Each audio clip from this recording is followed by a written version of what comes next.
So rhombus twists show up in a huge variety of origami tessellations, but when you're starting out, you might think that there's only one of them. But that's just not the case. Like all of the other twists, they can be done in multiple different sizes. So hi, I'm Madonna from Gathering Folds. We're going to be going through today the different sizes of rhombus twists, some different things you can do with them, and folding together a tessellation that uses two different sizes of rhombi that you don't typically see. So I'm going to start out by grabbing my paper that I demonstrated the multiple sizes of hexagons on in the last live stream, and bringing up my open hexagon twist. So I'm folding on a 16-fold triangle grid on a hexagon. This is mostly for demonstration purposes. And what I'm going to show you here is that we can draw on two edges of the hexagon and zoom in on that. So we're drawing two edges, and we can go ahead and copy that over, and really it's copying over this way. And good morning, Nancy. Good to see you. Virtually at least. And so we have two pleats along these edges already, and I can shift everything else around to get the other direction as well and get both of those in also. So what we've got is one set of mountains that is running all the way through. When I have this size of rhombus, I call that the through line. And then I have another set of mountains that are coming in one spacing apart. So we've got our valleys coming out in these directions. And the key thing here, well, first, notice how the mountains are outlining this one grid spacing slit. And that is what shows up on the back as well. And we're going to see this pattern again and again in different twists, where what you outline on the front is what you get on the back. So if I then go up to the next size of hexagon that I have here, and I'm going to be rotating around so I'm not drawing on top of myself all the time. So if I have this next bigger size of the hexagon, which is going 2 and 1, I can get the next bigger size of rhombus as well. So I have my mountains coming in along these grid lines. And now I'm outlining 2 by 1. So the lines that go to the pointy end of the rhombus are going to be the longer edge of the central parallelogram, and the lines that come into the obtuse corner, the fat corner of the rhombus, are going to be the short edge of this parallelogram. And the difference between these two lengths of the central parallelogram needs to be 1. That is just a condition of flat foldability for these rhombuses. So we can go ahead and set that twist up as well.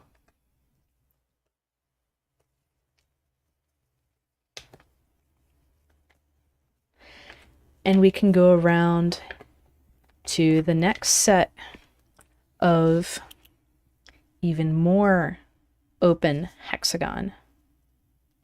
Find those edges. And now it's going 3 and 1.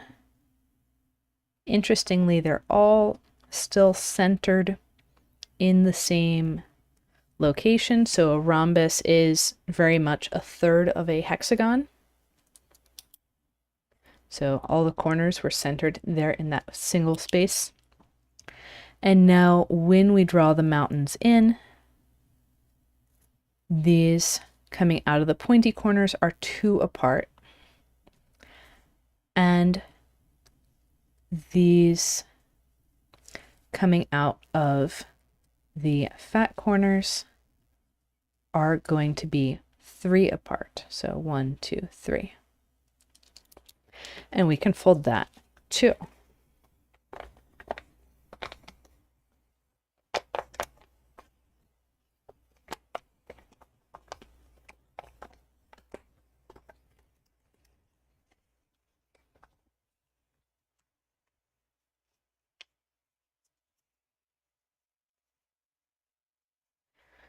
So we've got these different sizes of rhombus, and stick around to the end and I'll show you a variation, a double depth rhombus that does not match the parallelogram with the pointy end mountains, 1 fewer spacings apart than the fat corner mountains.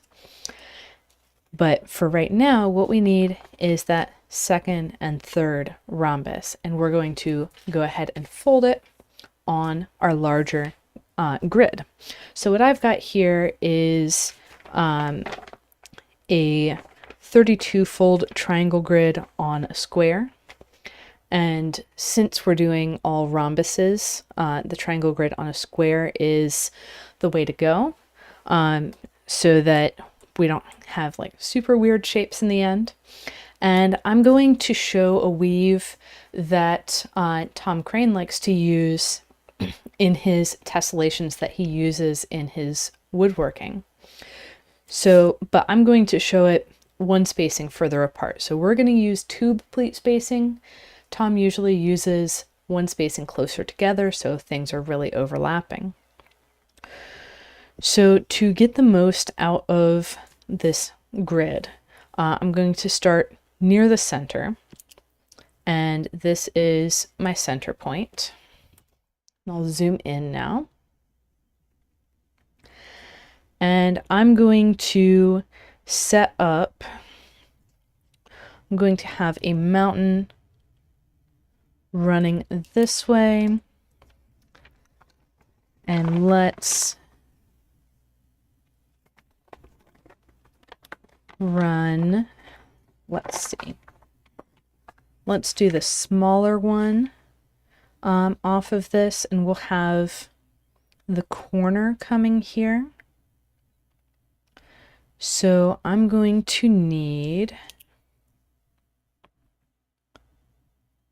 the 2 by 1, and that is going to be the mountain setup for this rhombus. And then my valleys will come on around. So we're going to be alternating rhombi, open and double open on the same side at tube pleat spacing.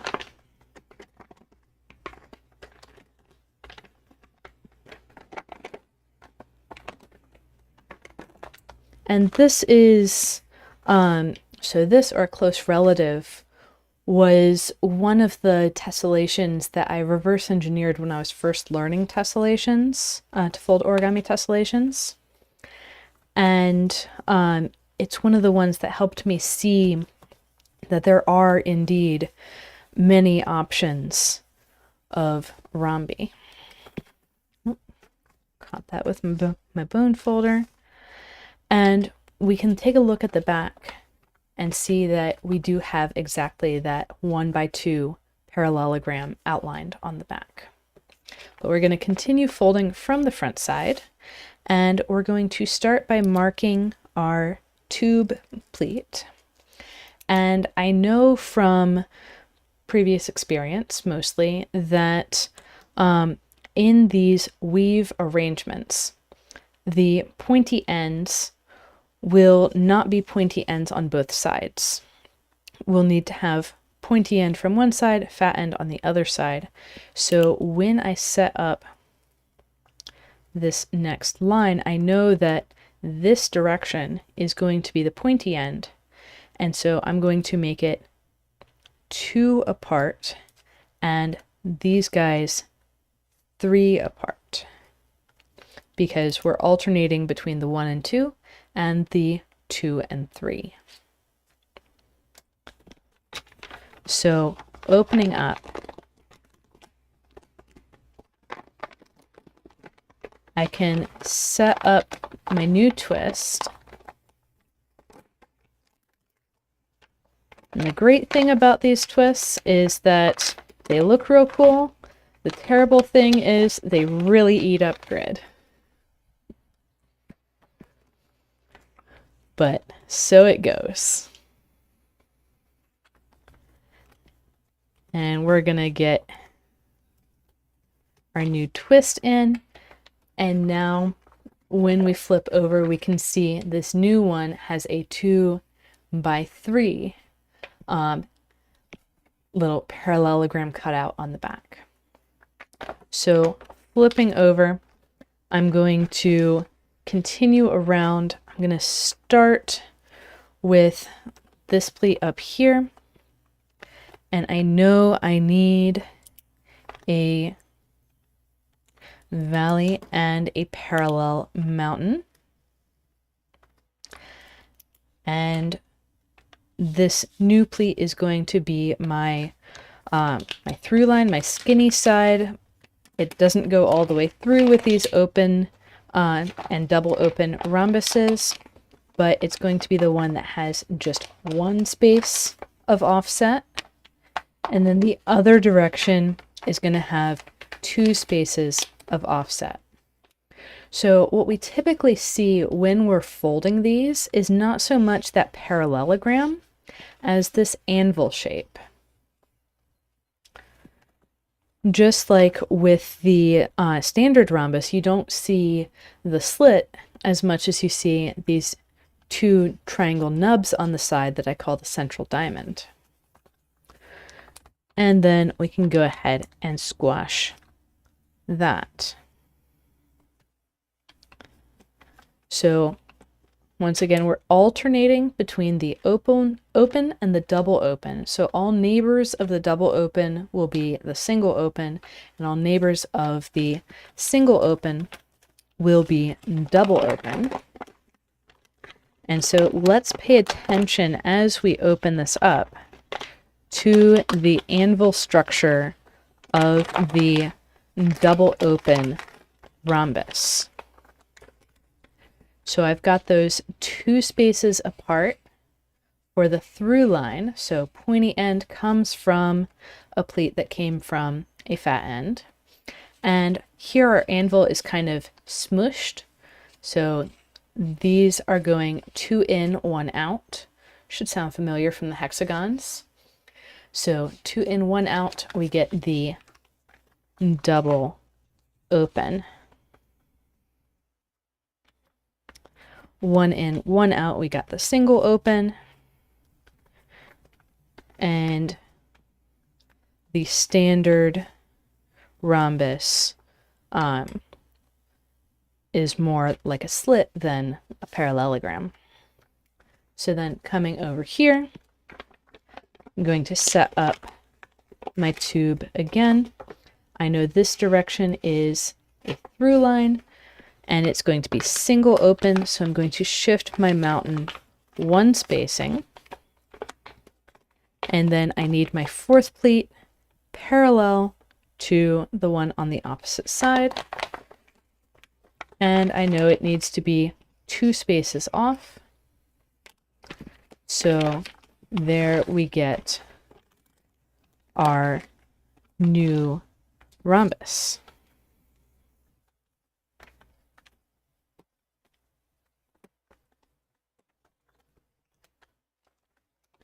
Now we have an overlap where we're going to put a double open.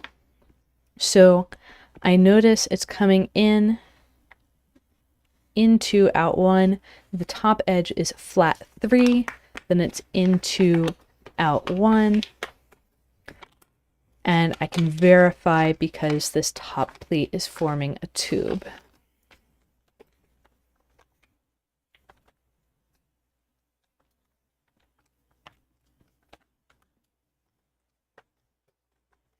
Coming on around, I'll start here. I've got my next tube to set up.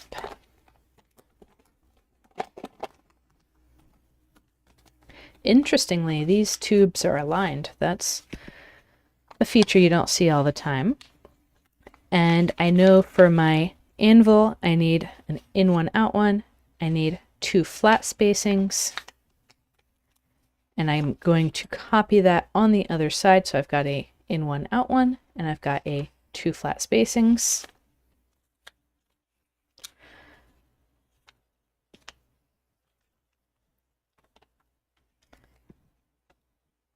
And squash, then next pleat overlap, and I can get this started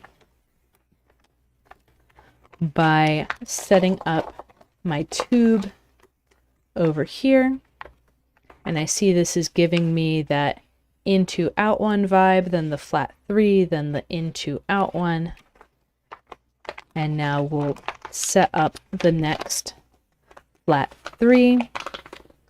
And here I do have options. I could avoid having that pleat overlap, the unfriendly overlap, so close to everything else.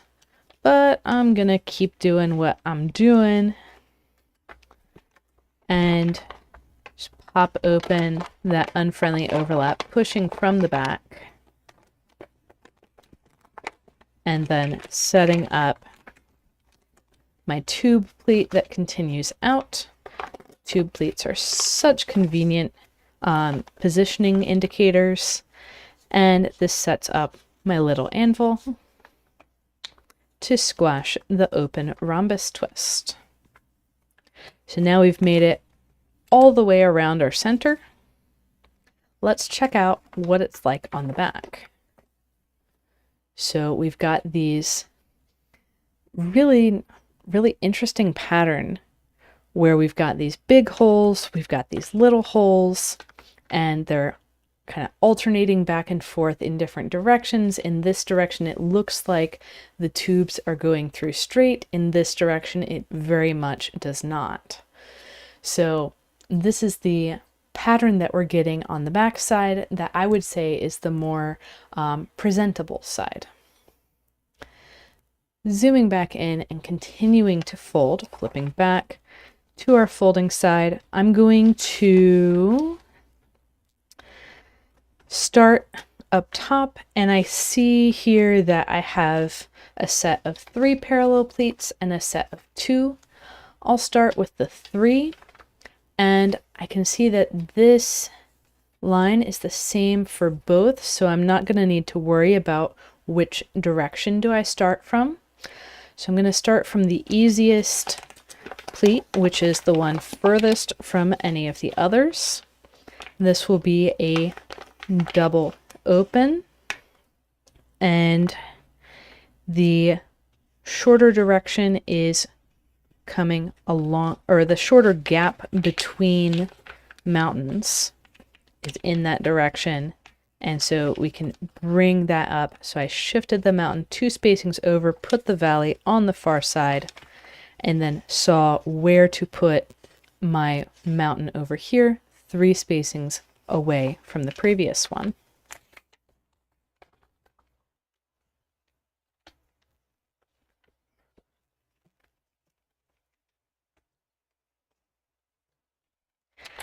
And then we're getting down in here, we have 2 pleats that are being crossed by a third, and we can, like we did before, set this up first one and then the other, or we could have set them both up at once, In this case, I'm doing one and then the other because we are pretty close to the edge of the paper. And this is going to be a big partial twist. So once again, I know how this needs to go because this pleat coming from the fat corner needs to be a skinny corner, which means the other mountain in that direction is 2 spaces away. So we've got 3 spaces between our mountains here, and therefore I know where all the corners of my twist are. By the way, the corners are at the corners of the, well, at the pointy tips of the anvil and 1 spacing out on the skinny tips.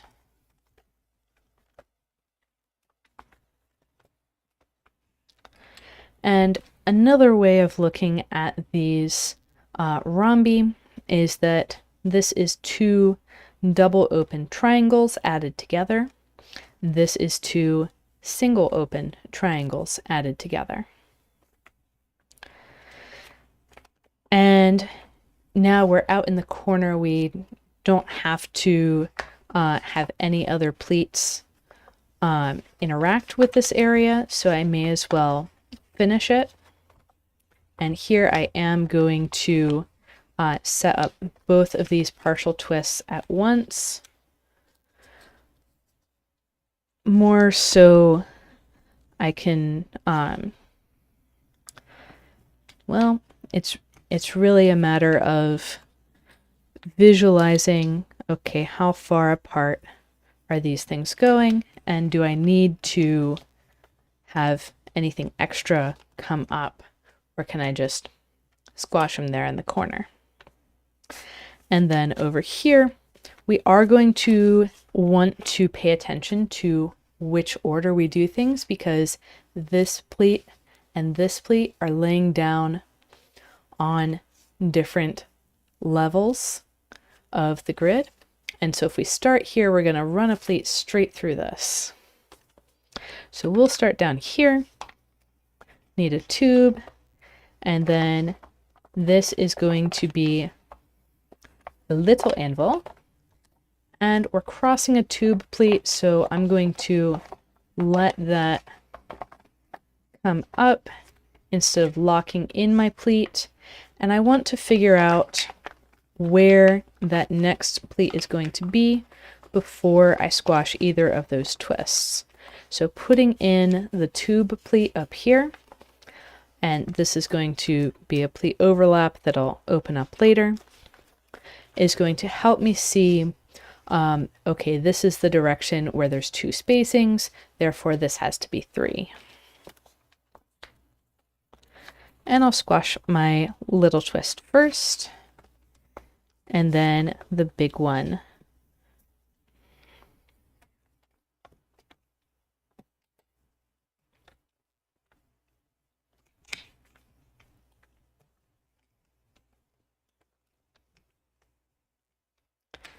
So coming up in here, I can take a look. I know this is going to be a little twist, and I can look at where the corner needs to be and see that, hey, this fat corner is going to touch the skinny corner. So I can use that as a guide in squashing my partial twist.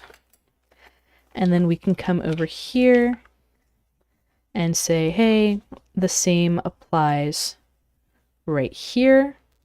Of course, this is getting into very partial twist territory and is completely optional. And then we can say, okay, and we can apply that to the skinny corner of the next twist as well. And we don't have super firm references here because this is not the corner of the twist. We would need another spacing out here, but we can aim for that. It's going to be this corner out off the grid. And then we can rotate around. And again, I'm going to look and I'm going to say, okay, 3 spacings here, 2 spacings here. If I had a lot of grid, I would go with the one with more spacings, which would add, or not spacings, 3 pleats, 2 pleats. I would go with the one with the most pleats first, because it's actually going to add pleats to the one with less. And so I would go boom, boom, boom, boom, boom, boom. Here we don't have very much grid. So what I'm going to do is start here, and it'll probably get me most of the way done with this corner, and then I'll just finish off the corner and go on to the next set of parallel pleats. So here I know I need a big rhombus, so I can set up that. So working with the tube, then I know that this has to be 3 spaces, this has to be 2, so this is the mountain inside, even though we don't actually get to the corner, which tells me where the valley is and therefore where another corner of the twist is, because valleys come to the corners of twists.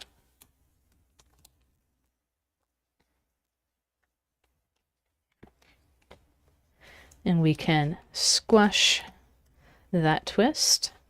Then opening up the next pleat overlap, I'm going to go ahead and open both sides of that tube so I can put in both of my twists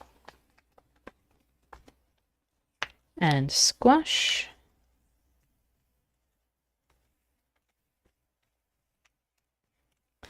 First one and then the other. And the more open stuff is, the more we want to emphasize spreading our paper out into the corners of the twist to make them more precise.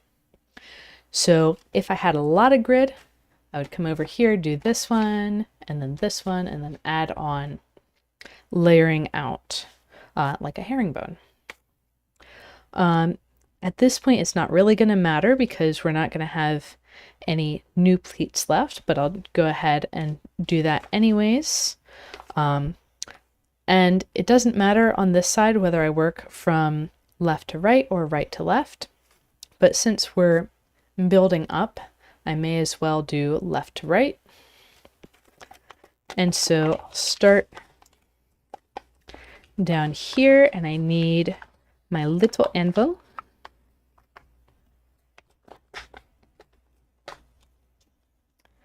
And I can squash that. Got a little bit off the corner of my open rhombus. And then I'll come over here. I can set up the tube, which helps me see that this is the 2 spacing direction and this is the 3 spacing direction. And then since I'm crossing a tube pleat, I may as well set up the next twist as well. I'm going to squash the one closer into the center of the paper first, so I provide a nice solid environment to squash my twist closer to the edge. And of course, trying to make sure that the valley near the edge does stay on the grid line can pose a challenge at times.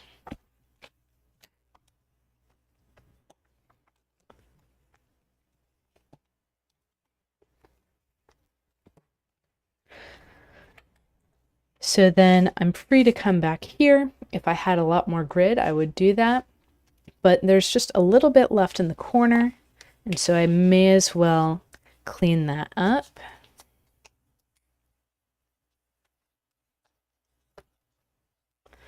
With this partial open rhombus.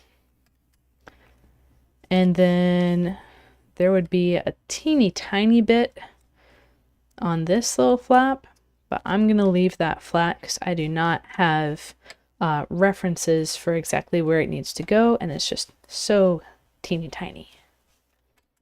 So coming back over here, I'm not going to be able to use this pleat to actually make anything because it's just too short, but I would want to work up and to the left because this rhombus is poking out relative to this pair.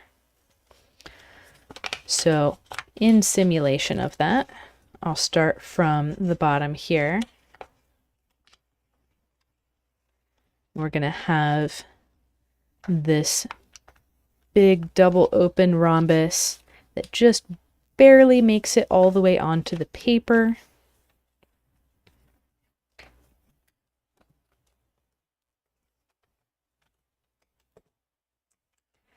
And by the way, the orientation of the first twist is what's getting us a nice rectangular result here instead of something that's been shortened along a diagonal axis. So that's something to pay attention to if you want to fold another one. Then up here, I need the little rhombus again, or I should say littler,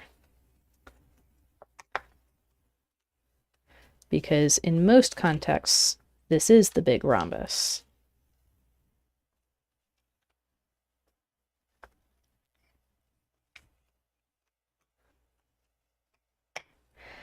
And there we have it.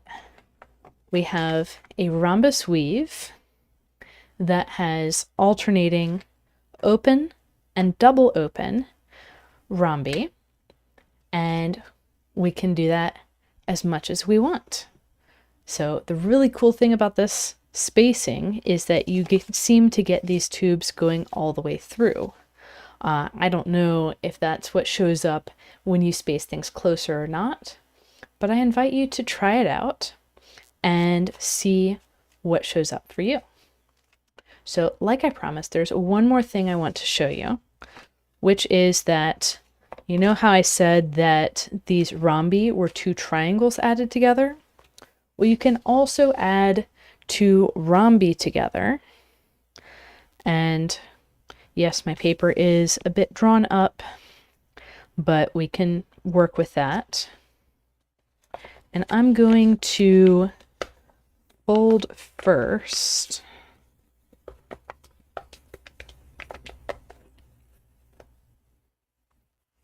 Actually, that's going to go the other way to make sure that I'm drawing things in the right location. So, if you've got rhombus number 1 and you draw its crease pattern, you will have nice, lovely mountains and mountain out here as well. And you will also have, not this valley, but valleys over here. So what happens if you take this rhombus and you add another copy?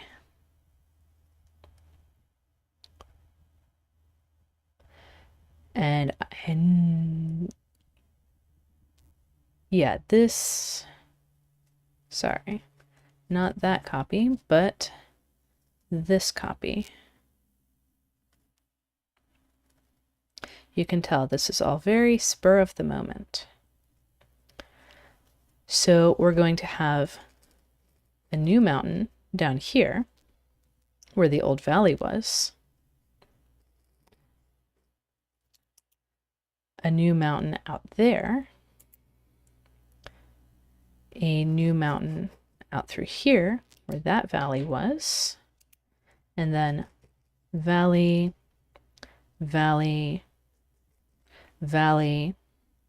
Okay, so these mountains and valleys end up canceling out, and we can fold this whole thing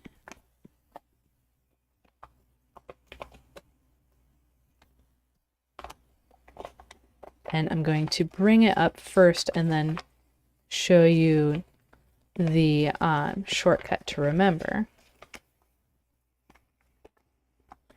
And there are two different ways to fold these. One of them, which unfortunately we ran into, is self-intersecting.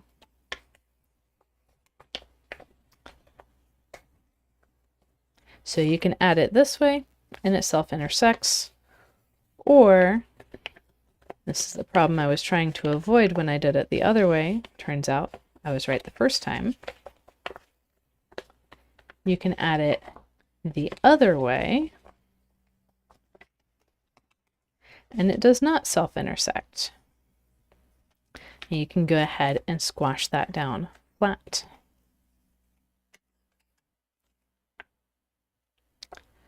So we've got this double rhombus, and in an area that doesn't have a bunch of grid lines on it, what's going on here is I've got a mountain that I'm folding over that way, and another mountain that I'm folding over this way. So it looks like it shouldn't work.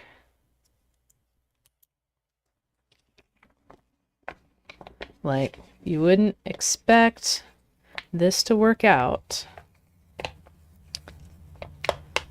But if I then have other mountains coming in 3 spacings apart, so we've got 3 spacings there, then we can make our whole situation work out. So we've got our pointy ends that are actually like weirdly crossing each other backwards. Then the valleys are on the far side. And then 3 spaces between our diagonals, and we can squash that. And on the back side, we get the usual rhombus slit. Kind of weird. So that's the bonus direction of other kinds of rhombi that you can do. And let's do a quick experiment. So if these 2 double depth pleats are lined up on the same grid line, can we get away with having our diagonals 4 spacings apart to make everything work? Does this rhombus rule still apply? And yep, you can apply that rhombus rule of like just make the center bigger to any of these special rhombus setups that you happen to find. It's not squashing super perfect right here, but that's because I've already used this grid a ton. So then on the back, we've got that 2x1 outline, but we used double depth pleats and it has a through line again. So yeah, there's a lot more to explore with rhombus twists than initially meets the eye. So I hope you keep folding and exploring, and I will see you for another series next week, which will be flagstone tessellations. A lot of people have been asking for it, so now I'm going to do it. So happy folding, and I'll see you in the next one.